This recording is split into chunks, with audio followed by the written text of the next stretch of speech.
Hello, this is Geoff with In-Depth Studies.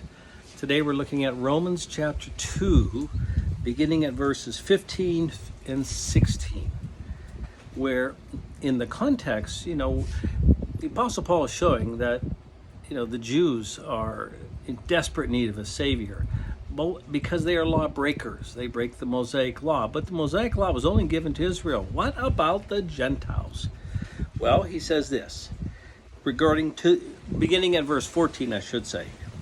Indeed, when Gentiles who do not have the law, that's the Mosaic law, do by nature things required by the law, they are a law for themselves, even though they do not have the law. They show that the requirements of the law are written on their hearts. Their consciences also bearing witness, and their thoughts, sometimes accusing them, and at other times even defending them. This will take place on the day when God judges people's secrets through Jesus Christ, as my gospel declares. So what's he saying? Well, Gentiles, they don't have the Mosaic law. He's talking about the Old Covenant era.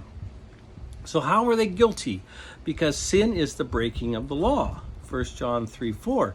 So in what way are the Gentiles guilty as sinners breaking God's law? Well, Apostle Paul says, because we're made in the image of God, we are born with a sense of right and wrong. That's the conscience. Now, it is true that not everybody has the same identical sort of conscience. But what he's saying is that everybody, to some degree, has a sense of right and wrong that they cannot live up to.